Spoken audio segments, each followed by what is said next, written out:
Good evening. I'm Mary Holt, current president of the Shebig Island Historical Society. Welcome and thank you for joining us on Zoom for the Historical Society's Ellsworth Miller Memorial Lecture Series established by Cap Leonard.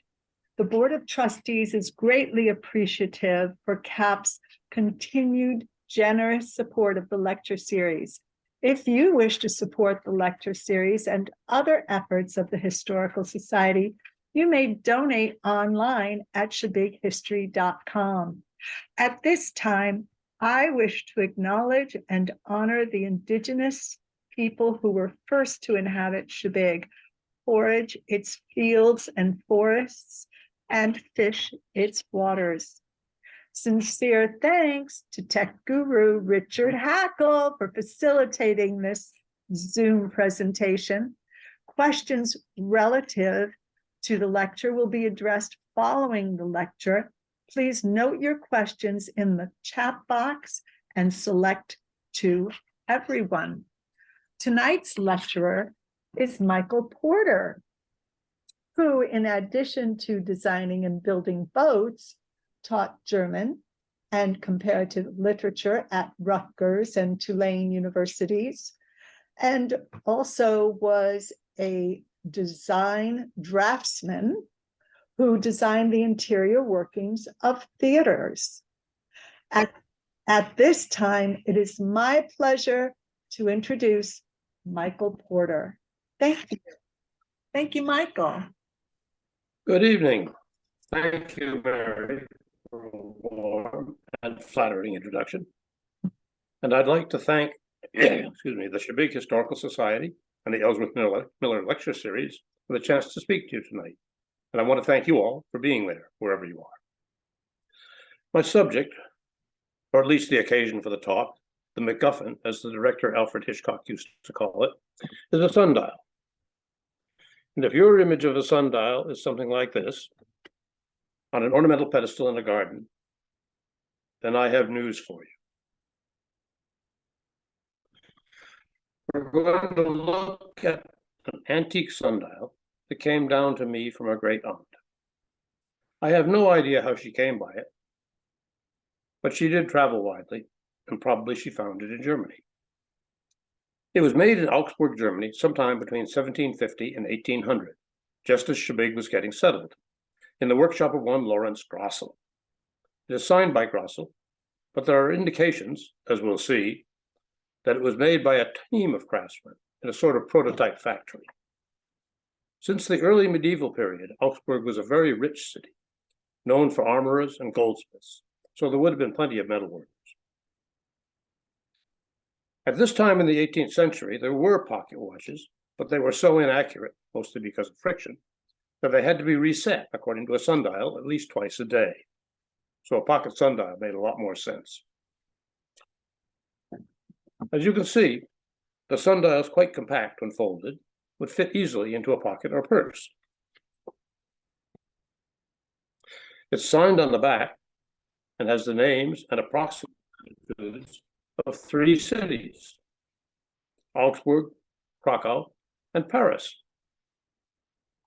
We'll presently see why it lists the latitudes. This sundial came to me in a small white pasteboard box, but that didn't seem quite, dignified enough. I've seen pictures of similar sundials with fitted leather cases, and perhaps mine had such a case at one time. But I'm a boat builder, not a leather worker. So I took some scraps of cherry and made it a fitted wooden box instead. By the end of the 18th century, watches were pretty well established, so this sundial represents the last stage of a long line of development. I'll go into some highlights of that development. This is, after all, the Historical Society, so that makes some kind of sense. But first, I want to make a general caveat. I'm well aware that the Chinese had sundials and other ways of measuring time, and so did early American civilizations, particularly the Mayans and the Aztecs, but I'm not going to talk about them. That is partly because if I did, we'd be here all night and all day tomorrow, but mostly because they represent other parallel lines of development, and I'm interested in the history of this sundial and how our timekeeping evolved.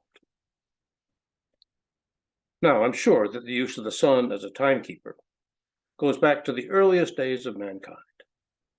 The Neanderthal hunter and his predecessors, I'm sure, knew that when the shadows reached a certain length, it was time to head home so as to get there before dark. The first purpose-made sundial was probably just a pole, perhaps with a peg or two in the ground to indicate certain lengths of shadow. This is a good place to mention the name of such a pole, because it will come up, a name that's come down to us from the ancient Greeks, gnomon, meaning pointer. This word survives today as the technical term for the part of the sundial that actually does the work, that really casts the shadow. The first written mention of a sundial we know anything about comes from Egypt, from a description of a battle during the reign of Thutmose III, 1479 to 1425 BC. The earliest sundial actually found by archaeologists comes from the Valley of the Kings in Egypt and is dated to the 13th century BC. This would be held vertically, with the gnomon, maybe a wood peg, projecting horizontally from the hole at the top. And this is a rather decorative L-shaped sundial made of stone, also Egyptian. Many examples have been excavated, dating from 1000 to 600 BC. And here's the three-view image of a similar sundial, showing the hour lines on the long part of the L. To use it, one would point the short arm of the L at the sunrise, and then, of course, reverse it at noon. And naturally, it had to be held level. Pointing the sundial at the rising sun avoids the problem with a simple gnomon sundial, which is that the shadows in the summer will be different from those in the winter. For any given time of day, the sun is always at about the same angle to the axis of the Earth, whether in summer or winter. But in winter, in our hemisphere, the sun is perceived as further south because the Earth is tilted away from it, so the shadow will be in a different place. In the first millennium BC, there was a lot of contact between Egypt and Babylonia. In fact, the Assyrian Empire controlled what is now Egypt for a time. And the Babylonians were also active in the development of sundials and other timekeeping devices. According to Herodotus, writing in the 5th century BC, the Greeks learned from the Babylonians the use of the polos, the gnomon, and of the division of the day into 12 parts. The Greek word polos, our pole is a cognate, means axis, or by extension, according to Little and Scott, the celestial sphere, or more specifically, a sundial shaped like that. A Babylonian astronomer writing Greek in the 3rd century BC, named Berosus, designed this sundial. This example was found in Maidan Sala, which is a 1st century BC Nabatean settlement in the northern Arabian Peninsula. The gnomon, probably again a wooden peg, went into the hole on top. And if it was aligned so the gnomon pointed north, there would be no seasonal problem. Now, unlike the ancient Greeks, the Romans seem not to have been very interested in exact time. The first sundial we know anything about in Rome was captured from Greeks in Sicily in the 2nd century BC. And it was not accurate, because designed for the latitude of Sicily, not for Rome. Pliny the Elder rather acidly remarks, "The lines of this sundial did not match the hours, but they followed it anyway for 99 years, until Quinto Marcio Filippo, who was a censor with Lucio Paolo, placed a more carefully designed one next to it." With the fall of Rome in 476 AD, sundial knowledge was pretty well lost in the West, but kept alive in the Near East, and more so with the rise of Islam and its requirements for prayer at specific times, the Salah hours. We'll talk more about them later. The Arab knowledge of sundials, along with mathematics and many other subjects, came to Western Europe by two routes: returning crusaders and the so-called Moors in Spain, who were actually Berbers from North Africa. By the time Europe got into the High Middle Ages, there were sundials on every major building. This example is from Chartres Cathedral, but there are many others from the 12th century on. Note the similarity to the earliest Egyptian sundial we just saw. Since it's on the south side of the church, the gnomon is automatically parallel to the Earth's axis. Parenthetically, the poet Rilke was very concerned that this angel, in his eternal existence, was being just a bit too casual in holding his panel vertical so our human hours would slide off it. Okay, so much for the flying overview of sundial history. Now, does it work?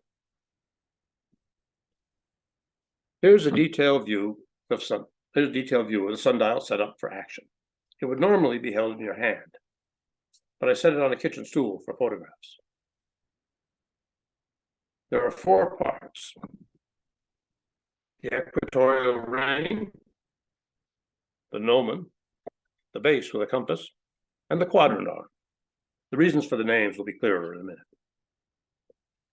I mentioned my thought that the compass was made by a team, a small factory perhaps, and not an individual artisan. This image shows why. It's a picture you've seen before, but look again. See these 2 little file marks? The same marks appear on each part. In this view, I hope you can see them on the equatorial ring and on the quadrant arm. The same mark is also evident on the gnomon carrier, but that is harder to photograph. I envision an artisan machining and tuning the various castings and pieces together to make a fitted set, marking each piece and putting them aside as a set for a different workman, maybe less skilled, maybe just with different skills, to assemble.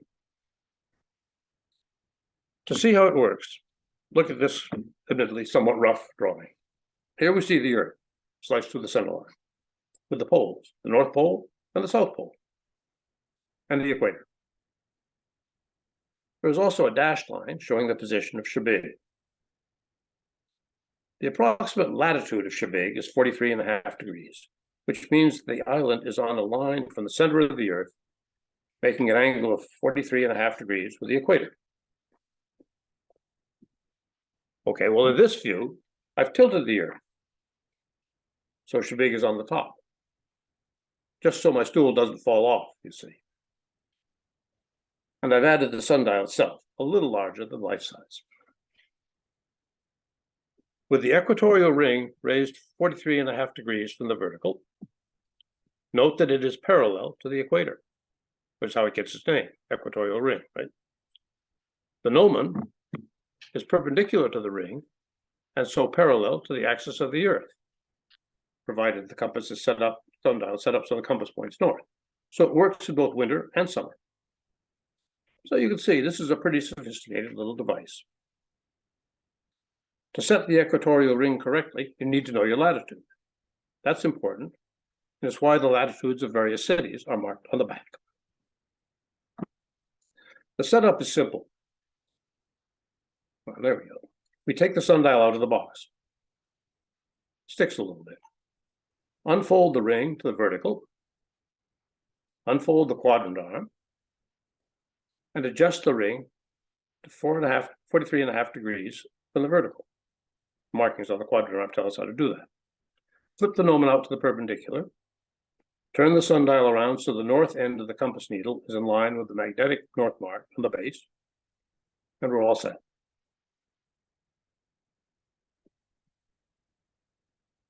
And here is the sundial doing what it does. The shadow of the gnomon on the ring showing just after 11 o'clock. The shadow is quite sharp, so you can tell the time pretty accurate. Now, I have to admit, there was a little post-processing of this image. Just so the shadow was clearly visible, I zoomed in on the sundial itself. But if I zoom out again, you can see that my watch was right next to the sundial. And the watch shows 10:44, not just after 11. Why the difference? Is it because the sundial is an antique and so less precise? It's hard to think that the problem lies with the modern watch. It was recently set with the chronometer on the boat, so it should be okay. For an answer, we need to go back to history again, not of sundials this time, but the history of time itself. Not Stephen Hawking's time, no cosmology or big bangs, and no relativity, but the history of the measurement of time. Excuse me. I think we can be pretty sure that Homo erectus and Homo heidelbergensis paid attention to time and probably had ways of measuring it, but they had no way of telling us about it, so it's all hypothetical. For anything concrete, we need to come down to the beginning of recorded history, when people started writing stuff down in ways we've learned to read. And that takes us back to the Babylonians again. And remember, there was a lot of contact between Babylonia and Egypt. Babylonian astronomers spent untold hours through generations observing the night sky. They lived in a hard environment. The Euphrates flooded regularly, and on the other hand, there were droughts. And so they looked to the stars, and especially to comets, meteors, and eclipses for omens to help predict future events. Here is a rather fanciful 19th century image of Babylonian astronomers wearing their priest hats. One observing stars and one recording the observations. Okay, at this juncture, I want to give a shout out to a gentleman named Otto Neugebauer, an Austrian physicist who was fired from his professorship in Göttingen because he would not sign an oath of loyalty to Hitler.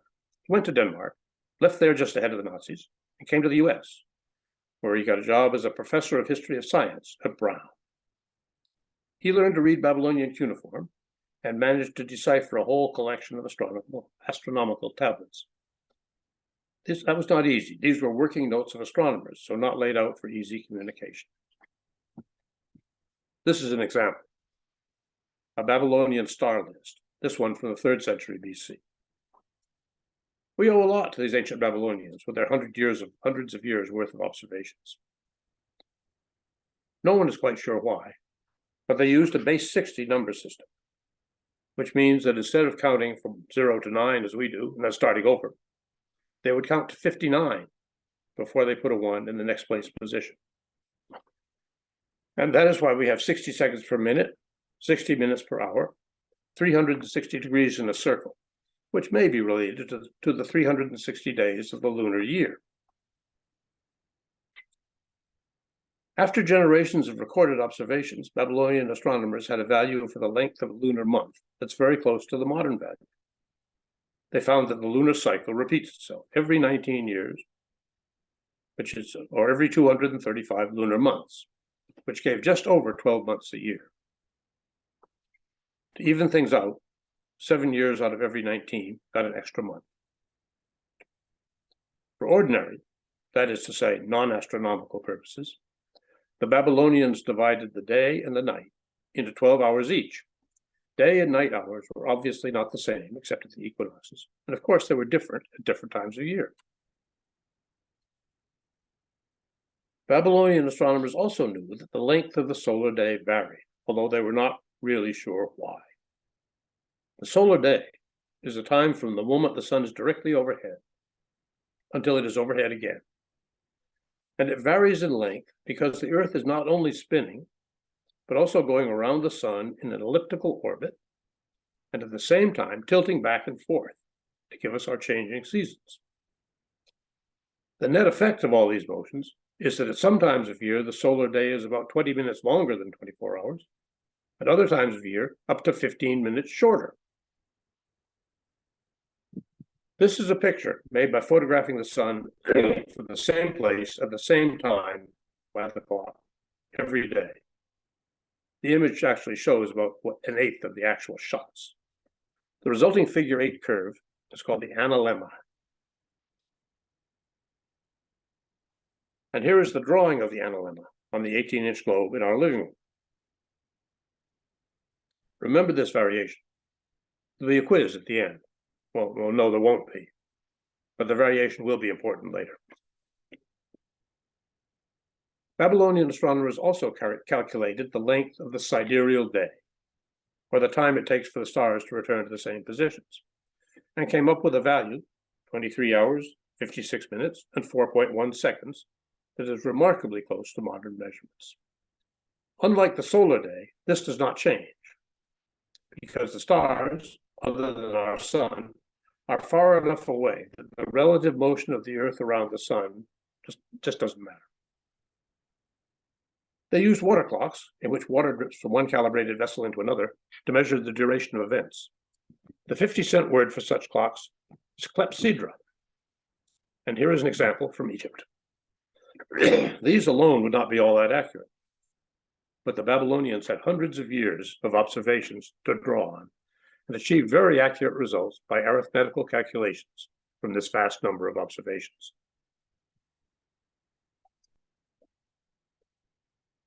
The man in the Babylonian street, of course, paid no attention to all this, but used a version of sun time like everybody else. At his death, Alexander the Great had expanded the Greek Empire to include Babylonia, and his death marked the start of what is now called the Hellenistic period. It runs from 323 to 31 BC. As Herodotus points out, Babylonian knowledge, and not just of sundials, was quickly absorbed into later Greek civilization. The Greek astronomer Hipparchus of Nicaea, arguably the most famous astronomer of the period, lived from 190 to 120 BC, is shown here with his astrolabe on a modern Greek stamp, used Babylonian methods and tables. He divided the celestial sphere into 24 parts of 15 degrees each. 360 degrees divided by 24 is 15, and argued for a time scheme using the 24 equal hours of the equinoxes all year round. This idea did not catch on, however, except among astronomers. As I mentioned before, the Greeks, and after them the Romans, used the Babylonians' 12-hour days and 12-hour nights. The daylight hours started at dawn, and the 6th hour was more or less at noon. Sesta, which we get the word siesta. For the Babylonians, the spur to studying and analyzing the apparent movement of the stars was a desire to predict the future. Similarly, in other societies, religion has given impetus to developing methods of keeping time. The great religions of the Western world, Judaism, Islam, and Christianity, all contain injunctions to prayer at various times of day. This notion may have started out somewhat general, as in several times a day. But in the Acts of the Apostles, for example, Peter is said to heal a lame man after going into the temple, quote, at the hour of prayer, being the 9th hour. This book of the Bible was most likely written between 70 and 90 AD, so the rules were already somewhat codified by that time. They were later made more definite in the Salah rules for Islam and in Christian monastic rules. The best known of the monastic rules is Benedict's rule, written in 516 AD. This rule establishes 8 canonical hours. Matins, during the night, the very early morning, maybe 2 o'clock. Lauds was at dawn, and prime was early morning. Tierce was sometime in the forenoon. And sext, like sext in Roman, was in midday. None is in the mid-afternoon. Vespers is the evening prayer. The rule says, at the lighting of the lamps. And compline is the night prayer, before bedtime.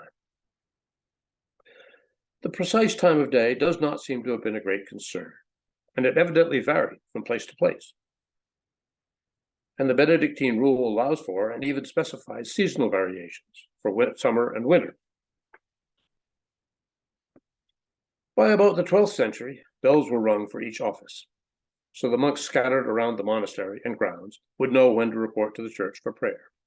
And these same bells served to organize the days of the townspeople. This New Yorker cover shows a monk waiting to ring in the new year, watching the last of the sand run out of his sandglass. The sandglass is actually anachronistic. They probably used sundials, at least in the early medieval period.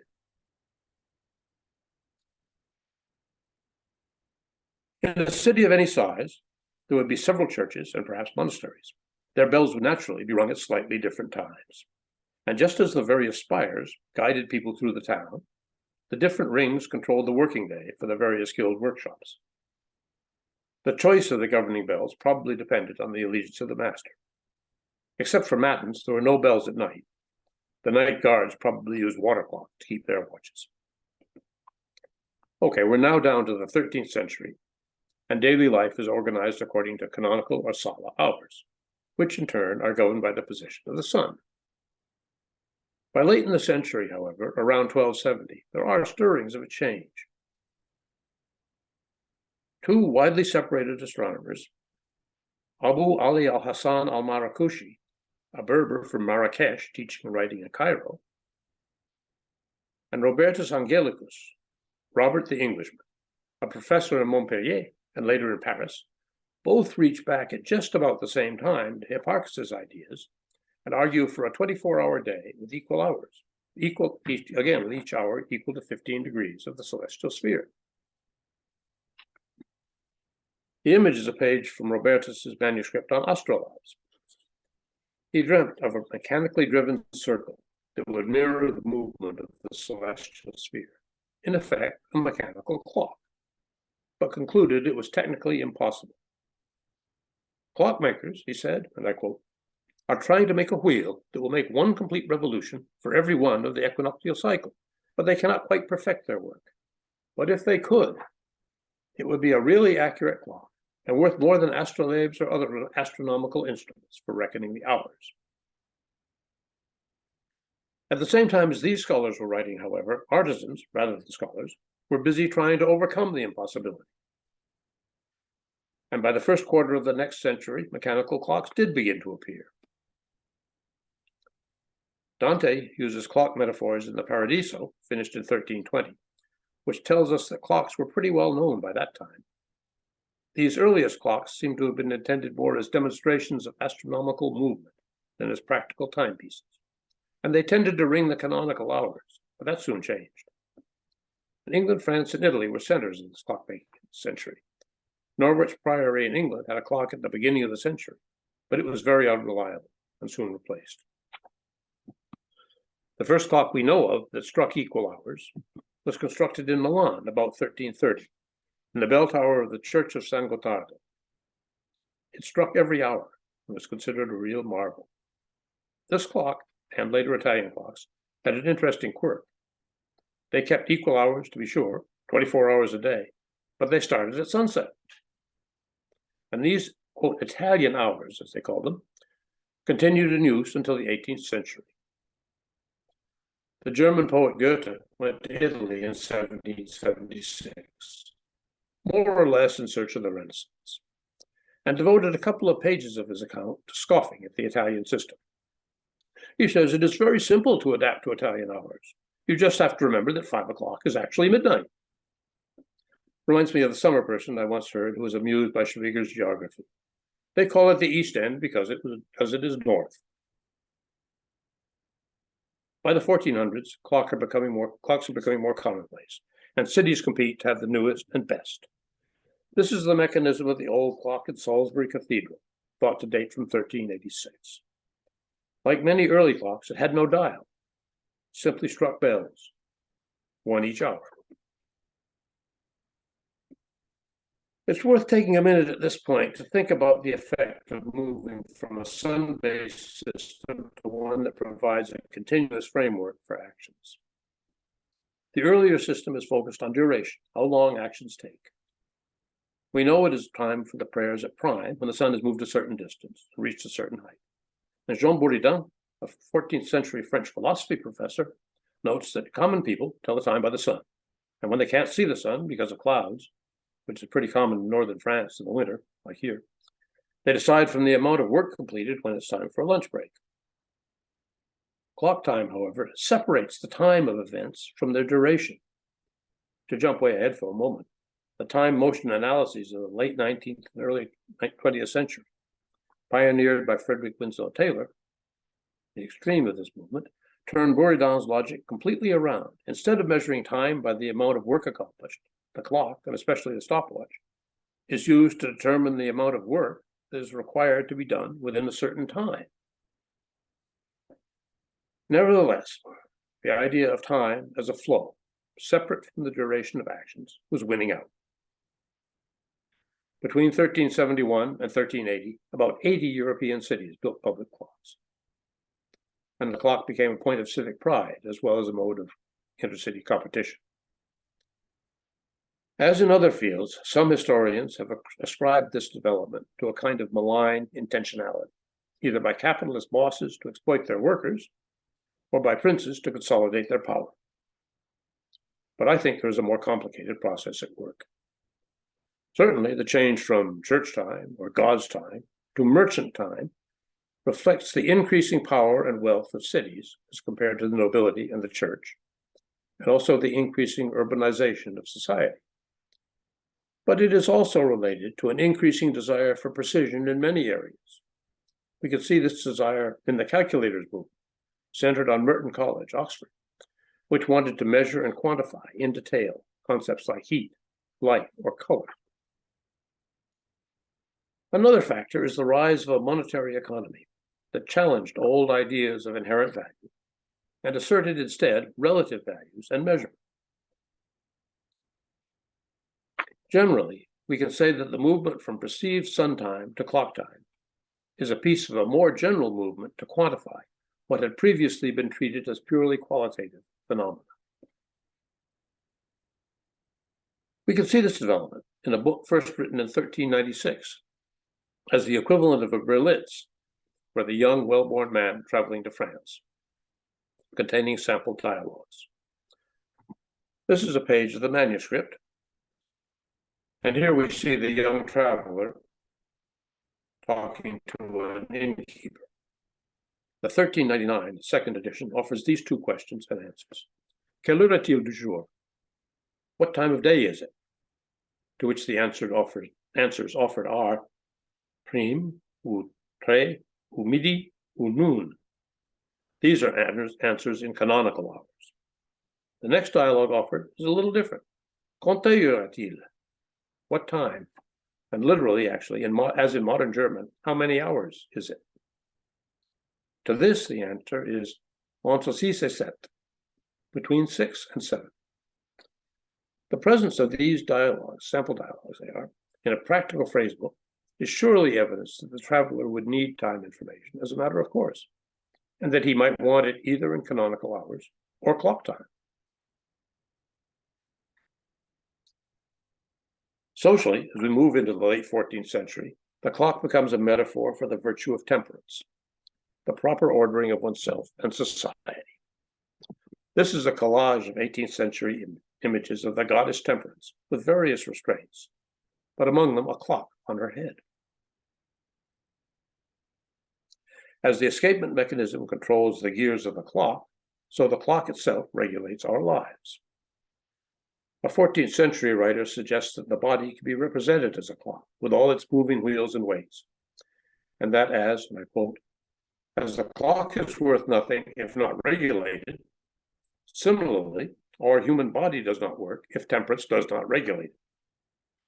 And this image is of temperance again, regulating a clock, adjusting it, making it work.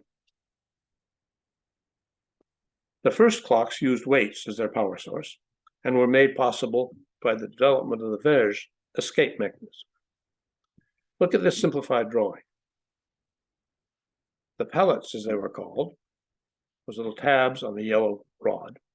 The rod is called the folio. Engage the teeth on the crown wheel alternately, letting it move ahead by one tooth each cycle. If I've lived right, this will animate. Yes. You see, as each tooth is released, the next one is caught. So it moves one tooth at a time. This animation does not show the adjusting weights that allow the tuning of the folio's speed. This is a detail from the Salisbury clock we saw before, showing the adjusting weights, the folio, one of the so-called pallets, and the crown wheel. The other pallet is down in the depths, so we can't really see it. All clock mechanisms use some kind of oscillating phenomena to control the rotation of the gears and stop them from just spinning freely. Later clocks use pendulums for the same purpose. The newer lever escapement works very similarly to the Verge escapement, but has improved stability and less friction. Modern clocks tend to use electronic oscillators whose speed is governed by quartz crystals. And since the late 50s, the clocks that set the time standards for the world have been governed by the state changes of a particular cesium ion. I really can't explain how that works. It's above my pay grade. But it's another oscillatory phenomenon. That I can get. As clock technology improved and time passed, clocks themselves became more commonplace and accepted. We'll jump ahead to the 17th century, when the increase in ocean commerce made the question of determining longitude on ships more pressing. By then, the connection between time and longitude was well understood, and the difficulty lay not in knowing the time of a ship, but in knowing the time at some standard location. In response to the many shipwrecks, King Charles II of England commissioned a royal observatory to, quote, rectify the tables of the motions of the heavens and to find out the much desired longitude of places for perfecting the art of navigation. And here we see it in an illustration from 1740. The Greenwich Observatory is now a museum, and the visitor can see several of the telescopes formerly used to track the passage of stars and the sun across the Greenwich meridian. These were arranged to move up and down, but were very rigidly fixed, so they were constrained not to move left or right.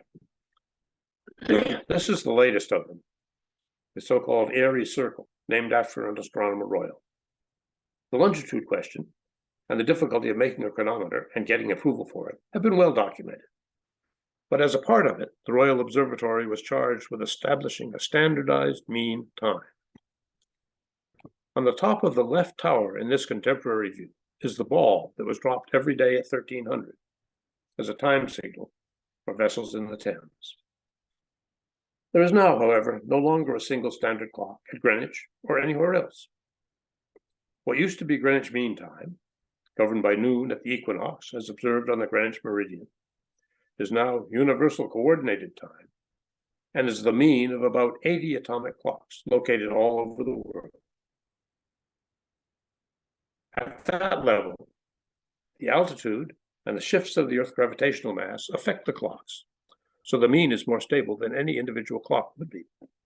There's really no connection anymore between time, as measured or asserted, and any astronomical events, except that leap seconds are added occasionally when the atomic signal gets too far away from sundown. I think there have been 26 leap seconds added since the process started. We'll come back to Greenwich, but we will make a detour first. By the end of the 18th century, the variations in the length of the solar day had become more generally known, and many cities kept mean time, but smaller places set their clocks by the sun to local time. This was not a problem in the day of travel by foot, or by horseback, or even by coach. Distances traveled in a day were not great, and the time differences were small. It became a problem, however, in 1836, when the great entrepreneurial engineer, Isambard Kingdom Brunel, started service on the Great Western Railway in England. He got into great detail. This is his sketch for one of his stations. The sun time difference between Bristol, in the west of England, and London is about 10 minutes, with smaller differences in between, and scheduling became an issue. There had to be a schedule, of course. The number of people who will just show up at a station in the hope that a train might appear and take them where they want to go is severely limited. But the calculations involved of all the time differences made scheduling very different. Brunel solved his problem in 1840, 4 years later, by decreeing that the trains would henceforth run on London time. And that seemed to work all right. The differences were not so great that passengers could not adapt. There were real problems, however, in the United States. The number of local sun times a scheduler would have to take into account, just between New York and Chicago, is huge, not to speak of anything further west. The problem really became acute on May 10th, 1869, when Leland Stanford dropped a golden spike into a pre-drilled hole in a fancy hardwood tie on Promontory Summit, Utah, and pretended to hit it with a silver hammer. I'm sure everyone knows this picture, or a similar one. This event opened at least the theoretical possibility of a rail connection from coast to coast, which was not actually realized until some years later, and made the scheduling issue critical.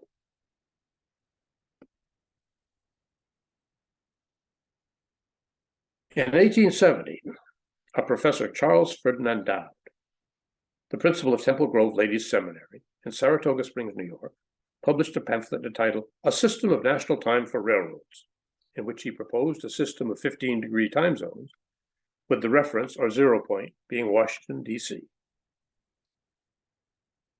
This proposal was generally ignored. That seems to be a theme. Now, Canada had an even more acute problem than the United States because of the Atlantic provinces further to the east. And it was the Scottish-born engineering director of the Canadian Railways, Sir Sandford Fleming, who in 1879 proposed what became the final solution, a worldwide system of 15-degree time zones centered on the Greenwich meridian. Shades of Hipparchus, finally. The date of the international conference to settle this question may be surprising. It was not until October 1884. After a good deal of nationalistic argumentation from various contenders, the conference made 3 decisions. There should be a single prime meridian, that should be the Greenwich meridian, and that the universal day should start at Greenwich midnight. Here we see the telescope house at Greenwich, and the meridian itself, the brass line in the pavement running towards us. The deciding factor in favor of the Greenwich meridian seems to have been that it was already in use worldwide as the base of tables for finding longitude by what was called lunar distances, a somewhat cumbersome method having to do with the relationship between the moon and various stars that preceded the development of the chronometer. It was not a unanimous decision, however. The French delegation abstained from the vote, and maps published in Paris kept on using the Paris meridian for several decades. With the development of GPS and other satellite positioning systems, the old Greenwich meridian turned out to be not quite right. The marked stripe is actually about 5 arc seconds, or 102 meters west of the 0 meridian used by WGS-84, the model of the Earth used by GPS systems. The problem is caused by what is now called the deflection of the vertical. The difference between the direction of a plumb bob at any point and a line normal to the surface of the ellipsoid and passing through the axis of rotation. The conference did not establish time zones, leaving that up to the individual nations. In the United States, the Interstate Commerce Commission, already in charge of railroad regulation, was given the authority to address time issues in 1918. It was not very long ago, and the present time zones in the United States were adopted in that year. This map shows the time zones worldwide. The center of each zone is at a multiple of 15 degrees, 0, 15, 30, 45, and so on. And each is nominally 15 degrees wide. The 0 time zone, centered on the reference meridian, is labeled Zulu, which is Z, I suppose for 0, in the NATO phonetic alphabet. Zones to the east are labeled A through L, and those to the west, N through W. All are usually referred to using the phonetic alphabet. So we on Shebig use Romeo time, and most of Europe uses Alpha time. Military and other radio messages usually include what is called a date time loop. In this scheme, the talk started approximately at 2022, 12, 12, 1900 Romeo. None of this is affected by the daylight saving time, time change. This is observed in some places and not in others, and is laid on top of the standard time we are talking about. Of course, a lot of the time zones, as established around the world, do not have nice straight 15-degree borders. Eastern time goes almost to Chicago, and in Europe, Brittany and Spain, nominally in the European time zone, 1 hour ahead of Greenwich, are actually west of Greenwich, which is why it stays light so late, and why nobody eats dinner in Madrid before about 10 o'clock in the evening. Even with modern clocks, people still live by sun time. And if you go to Bermuda or to Yarmouth, Nova Scotia, you'll be struck by how light it is later in the evening. Both of these places are near the back of their time zone, like Spain, so their sun time is later than clock time. Shebig, on the other hand, at just about 70 degrees west of Greenwich, yes, we still use that phrase, is near the front of our time zone. The Romeo time meridian at 75 degrees is about at the New Jersey-Pennsylvania border. We're just under 5 degrees east of that meridian, and at 15 degrees to the hour, that makes our local time, measured by the sun, 5/15 or 1/3 of an hour, or 20 minutes ahead of our zone time. So, with the sundial showing just after 11 and the watch showing 10:44, the answer is that both are exactly right. So the sundial is a perfectly good way to tell sun time, but may require some mental adjustment, especially if making arrangements with people a few towns over, who may have slightly different sun times or are operating, like most of the world, on zone time. Thank you. If anyone's still awake, I'll try to answer your questions.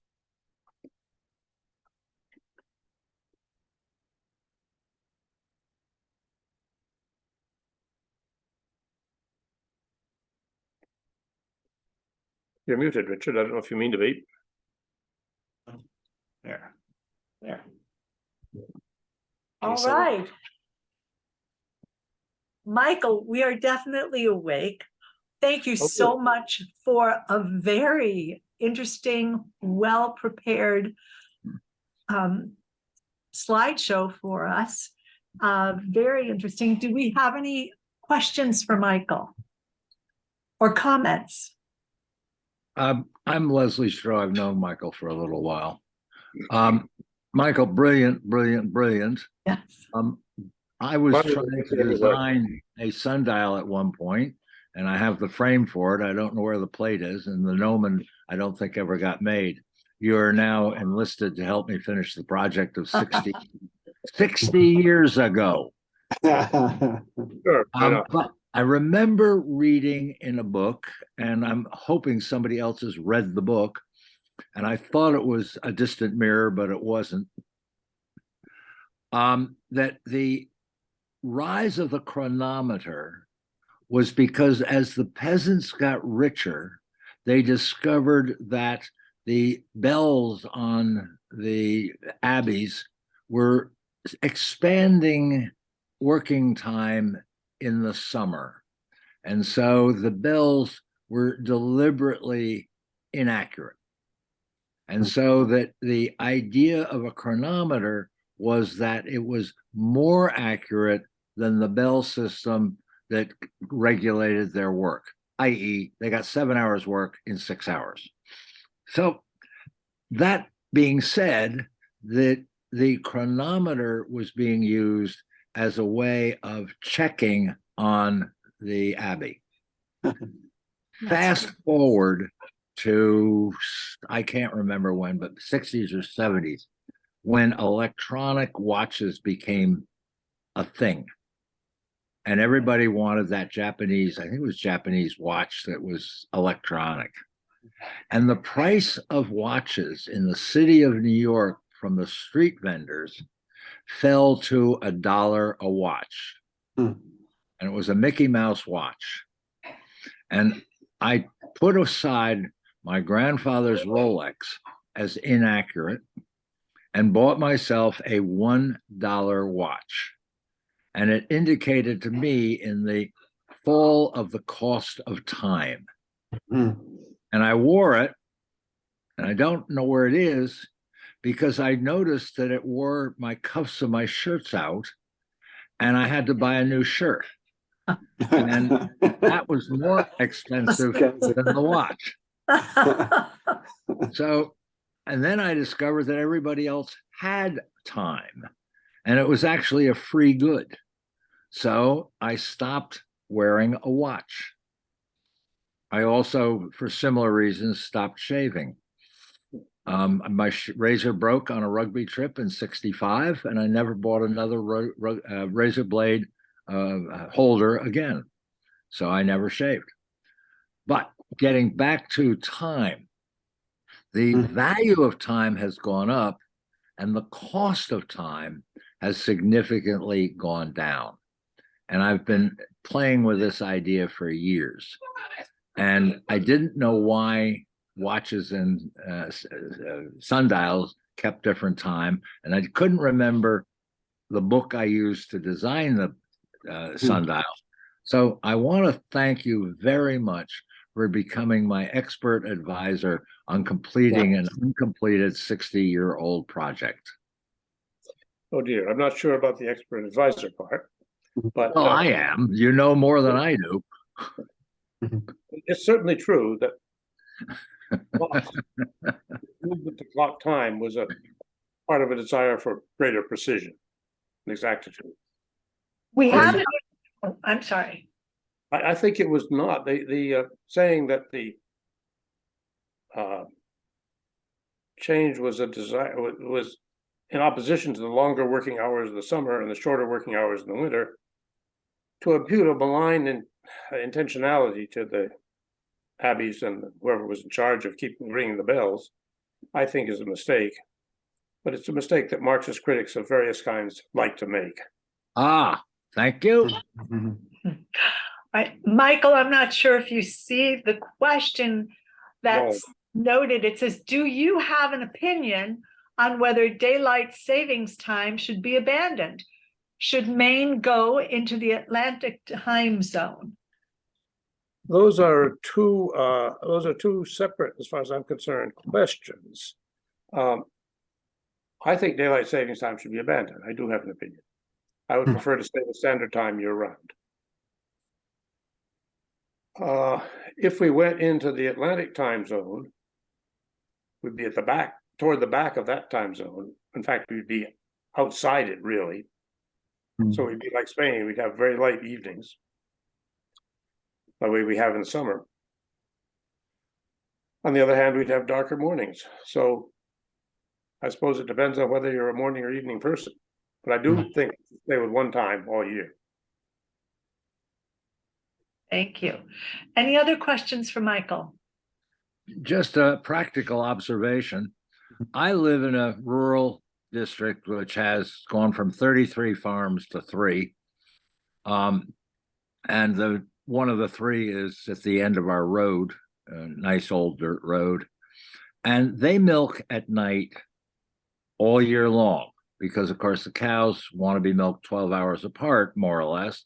And so they milk at 9 o'clock at night or 10, I can't be sure which, but they do that in the summer as well, because the most important job in the summer is letting the hay dry and make hay while the sun shines. But the point is, they don't want to break milking. They don't want to stop in the sunshine to do the milking because they milk in a barn with electricity. So they set their clock by dark or milking 1 hour after sundown on the longest day of the year. And that's what they keep their working clock to as a practical matter. And since so few people live by the clock that a cow provides, I thought I would add this to the conversation. That's interesting. Yeah, that's different. I knew a fisherman who used to never change his clock. He just said it was a way to get people just to get up earlier. Right. Right. But he had to be up at sunrise to catch fish. So the time of sunrise is when he got up. Yeah. And for a dairy farmer, the cow wants to be milked for practical reasons twice a day at exactly the same spread. The whole system is based on the spread between milkings. And if you're in the summer with a late evening, you don't want to milk because you got hay to bale. And they work until the dew falls. Okay. Thank you. Which is why I'm not a farmer. Bill Danielson. I just want to say thank you, Michael, for a fascinating talk. I enjoyed it very much. I don't have any questions. I've memorized everything you've said, so I'm ready for the quiz. But thanks a million for doing it. Really enjoyed it. Well, thank you for coming, Bill, and thank you for your kind words. Anyone else? All righty. Michael, thank you very much. Bill said it very well. I'm not going to repeat it. We so appreciate all the work you took on to prepare this lecture for us. Our next lecture, Preparing Coastal Communities for Sea Level Rise, will be presented by Gail Bonus and is scheduled on Zoom only at 7 p.m. Monday, January 30th. Gail Bonus manages the Municipal Climate Action Program through the Climate Center at Gulf of Maine Research Institute. I hope May I- you'll all